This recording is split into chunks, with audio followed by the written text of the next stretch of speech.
Boa noite, me chamo Marina Correia e hoje na SPM Live teremos a participação de Letícia Souza, Júlia Moura e Nathalie Martinez para falar sobre a pandemia do Covid-19 e como isso afetará a política internacional, a economia e o mercado financeiro. Sejam bem-vindas! Obrigada. Vamos começar então. Letícia, pode nos dizer como esse cenário afeta a política internacional? Então, Marina, na verdade, a pandemia tem tudo a ver com a política internacional. O medo e a incerteza que vem com ela estão trazendo diversas consequências para a economia, para a saúde e para a política, em âmbito internacional mesmo.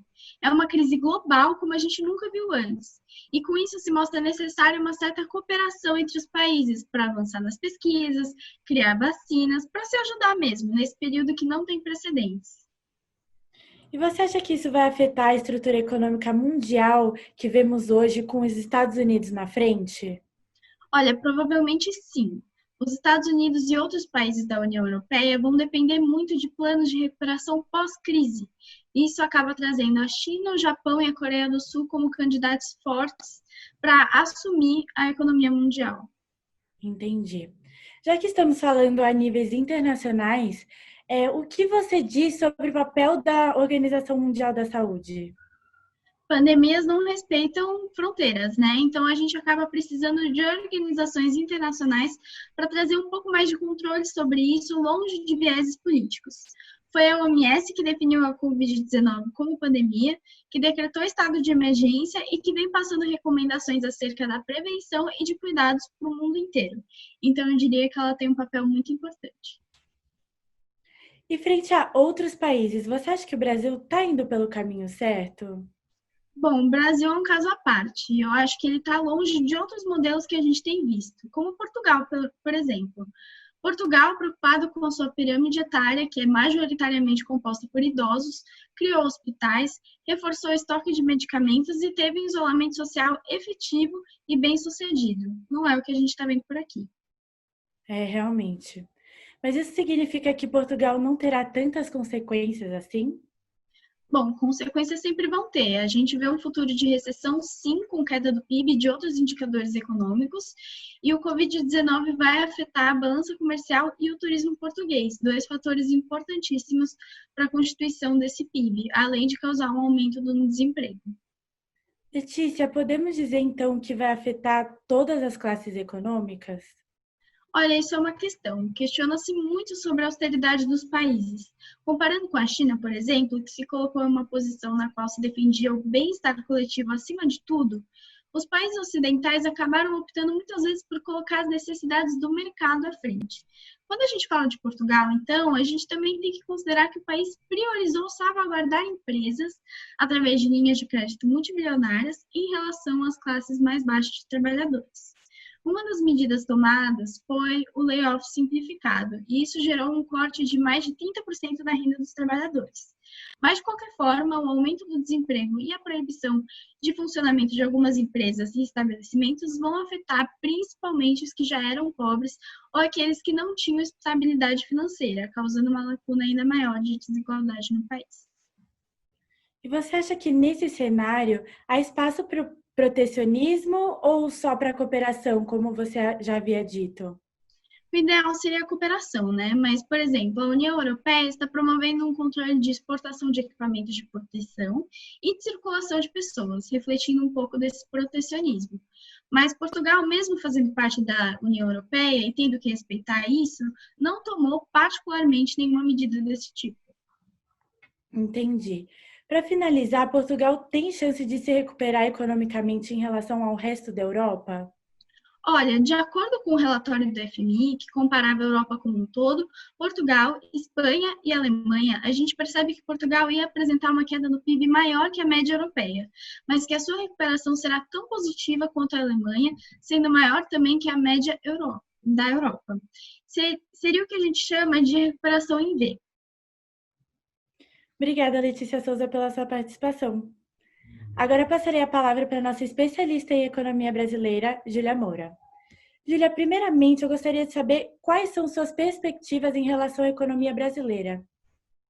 Boa tarde a todos. Então, eu trouxe alguns dados e previsões de abril, considerando o Banco Central otimista, enquanto o FMI possui uma neutralidade e o Banco Mundial é o mais pessimista das três análises, trazendo uma queda de 5% do PIB em 2020, com crescimento em U, de 1,5% para 2021, enquanto o FMI traz uma queda de 5,3%, uma recuperação de 2,9%, ou seja, um crescimento em V, e o Boletim Focus do Banco Central trouxe uma queda de 3,3% e uma recuperação de 3%. Percebe-se que todas as fontes indiciam essa queda na inflação, que evidencia ainda mais um cenário recessivo e queda de liquidez no Brasil. Nessa situação, o que deve ser feito, então? Primeiramente, todas as fontes veem a necessidade de políticas monetárias que impulsionem a economia, o consumo e a produção brasileira, altamente impactadas pela crise no sistema de saúde e isolamento social. Pensa, um país parado economicamente por conta de uma doença crescente fica refém de sistemas de saúde cada vez mais inchados e a efetividade de políticas públicas para evitar o desemprego e viabilizar a produção e o consumo. Dados do Banco Central e do FMI mostram quedas no faturamento das empresas e complexidade do alcance dos colaboradores informais, que, segundo o IBGE, já são 40% dos brasileiros desde 2018. Por isso, é unânime a recomendação da facilitação do crédito, além de pacotes de política monetária que impulsionem a liquidez e a inflação, com a diminuição do compulsório em recursos a curto prazo pelo Banco Central, reformas na Selic e incentivo do resgate de capital. O Banco Mundial e o FMI priorizam as políticas e disciplinas fiscais para garantir a confiabilidade nos ativos brasileiros. E como se dão essas políticas fiscais? Bom, mesmo que seja necessário um aumento dos gastos públicos, temos que nos atentar para que eles não afetem a dívida externa e a credibilidade brasileira. Algo muito comentado pelo Banco Mundial e pela FMI.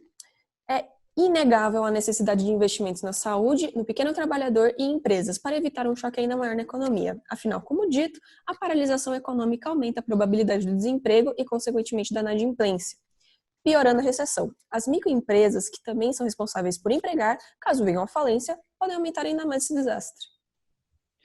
Pode nos dizer o que acontece com o câmbio? Então, a mobilização estatal não se restringe às políticas fiscais. O FMI mostra que os choques na oferta e a demanda foram internacionais de maneira nunca antes vista.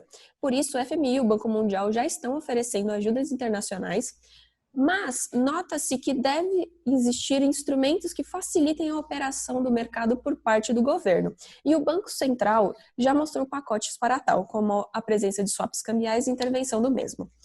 Temos também uma fuga de capital e os choques no turismo, somadas às incertezas que fazem com que os investidores retirem seu capital do Brasil, gerando uma desvalorização do real.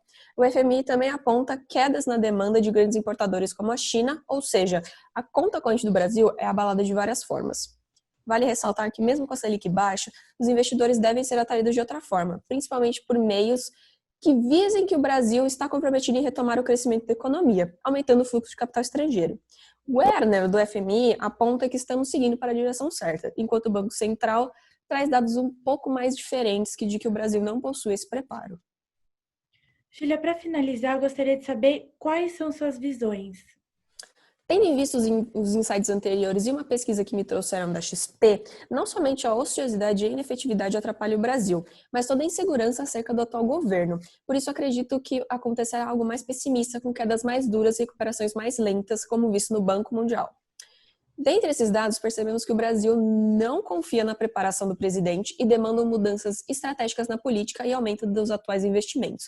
Ademais, 44% dos entrevistados creem que estarão inadimplentes no próximo semestre e 90% não confiam nas instituições brasileiras, mostrando que talvez o Brasil não está sendo efetivo como o FMI e o Banco Central afirmam, e que temos uma situação muito diferente de Portugal, que foi muito mais ágil e firme com a situação. A falta da real implementação de políticas anticíclicas e a incerteza política corroboram para aceitarmos que haverá um crescimento em U, em vez de um crescimento em V da economia, PIB e inflação, como visto pelo Banco Mundial. Obrigada, Júlia Moura, pela sua participação.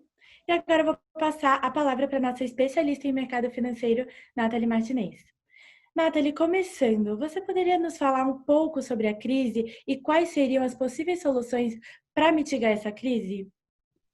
Bom, boa noite, Marina. Boa noite, colegas. Gostaria de lembrar que, primeiramente, é importante a gente lembrar que estamos vivendo uma crise sem precedentes. E, diferentemente da crise de 2008, essa crise foi originada no lado real da economia e nos dá indícios que deve ser mitigada por meio das políticas fiscais, de modo a agir junto com o setor produtivo, estimulando a oferta, a demanda e a retomada nas atividades econômicas. O que para o Brasil pode ser um problema, já que as políticas fiscais estão acontecendo com mais lentidão do que as políticas monetárias. Na prática, o impacto dessa morosidade é a maior queda e a demora na recuperação dos índices como PIB, inflação, taxa Selic e no próprio valor do real. A gente falou hoje de uma recuperação em U, com uma queda de até 5% do PIB, contando também com alguns agravantes, que são as incertezas políticas, os problemas internos na saúde e a necessidade da mobilização estatal para o auxílio de agentes econômicos vulneráveis. Entendi. Nathalie, em relação ao Banco Central, pode explicar quais medidas estão sendo tomadas? Claro, as medidas do Banco Central procuram aquecer novamente o mercado por meio da redução da taxa Selic, principalmente, para movimentar o lado real da economia, estimulando o consumo e levando também à redução do custo médio das dívidas dos consumidores e empresas, fatores que representam os agentes deficitários, caracterizando um benefício e alívio em seus empréstimos, diminuindo o impacto no consumo e na produção. É importante também enfatizar que o órgão espera que o estímulo da economia também venha por meio do mercado de crédito. Portanto, destaca-se a atuação do agente deficitário no sistema financeiro, que também são os mais afetados pela crise. Para amenizar isso, o banco busca também a implementação de medidas, como a oferta de condições especiais a dívidas dos setores mais afetados pela crise. Mas e os outros agentes do sistema? Bom, em termos de longo prazo, a Selic baixa é estruturalmente prejudicial para os bancos, os agentes intermediários, que obtêm margens menores, e em termos de curto prazo, os custos de captação também tendem a cair. Entretanto, uma concessão de crédito maior com respaldo do Banco Central pode beneficiar esses agentes que lucram com a operação. Já os agentes superavitários, nacionais e estrangeiros, buscam não mais investir, por não ser vantajoso sob essa taxa de juros, mas sim poupar. Pode nos falar um pouco sobre as projeções para os demais mercados do sistema financeiro? Claro, o mercado de capitais ele teve um início difícil e teve perda de valores financeiros em aproximadamente 1,7 trilhão. Porém, mostra sinais sim de recuperação futura. A Selic mais baixa deve movimentar o mercado de ações, pois os investidores expõem-se mais à renda variável, que poderá render retornos maiores. E esse movimento deve gerar mais captação para empresas e investimento nos agentes deficitários do mercado financeiro, movimentando também a economia a longo prazo. Especialmente setores que rendem acima da taxa Selic tendem a atrair investimentos. Já no mercado de câmbio, a pandemia fez com que houvesse intensa fuga de capitais e o real desvalorizasse muito.